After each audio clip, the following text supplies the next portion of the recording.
गुरुजी, अभी आपने बताया कि जो पितृ हैं हमारे वो धरती पर आते हैं, उन्हें हमें तर्पण करना चाहिए।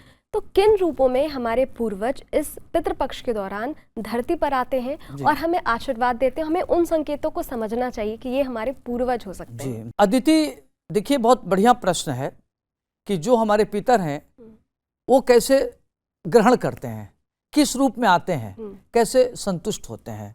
तो देखिए, जो श्राद्ध पक्ष होता है तो ये 15 दिन धरती पर उनको यमराज मुक्त करते हैं जीवों को। तो चाहे जीव किसी भी लोक में हो, वो अपने घर जरूर जाते हैं और जा करके वो उम्मीद रखते हैं कि हमको जल मिलेगा, खाना मिलेगा, दूध, जो भी उनकी अपेक्षा होती है।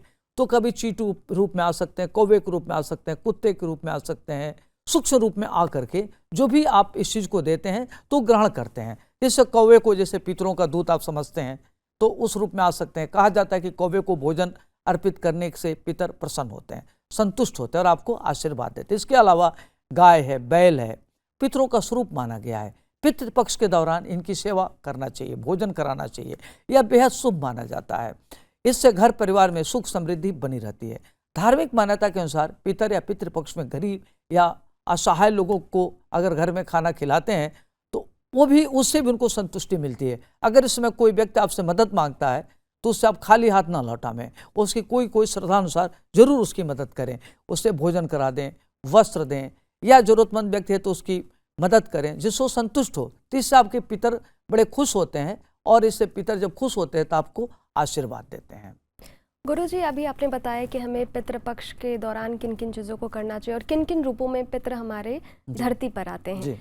जब धरती पर पितर आते हैं तो जाहिर सी बात है, हम मनुष्य हैं, ह्यूमन हैं, तो गलतियां भी करेंगे। तो पितृपक्ष के दौरान हमें किन बातों का ध्यान रखना चाहिए, किन गलतियों, मतलब ऐसी कौन सी चीज़ें हैं जो नहीं करनी चाहिए, गलती नहीं करनी चाहिए, ताकि हमारे पितर नाराज़ ना हो, नाराज़ होकर वो वापस ना जाए, उन्हें तकलीफ ना हो। जी देखिए अदिति, बहुत बढ़िया प्रश्न है।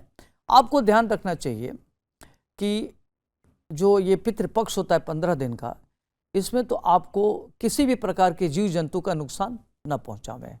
तामसिक भोजन जैसे लहसुन है, प्याज है, शराब है, सुरापान न करें, तामसिक भोजन न करें, लहसुन प्याज का सेवन न करें और गलती से पिंडदान करना न भूलें। अर्पित भोजन, जो जैसे खाना बनता है तो प्रथम ग्रास, जो थाली में जो खाना आपके यहाँ बनता है वो सब निकाल करके अपने पितर के रूप को दे दीजिए। ब्राह्मणों का सम्मान करें, किसी को अपने घर उस दिन अपमान न करें। क्रोध और कलह से बचें, घर में ध्यान रखें कि कोई कलह ना हो, कोई परेशानी ना हो, इसका ध्यान रखें।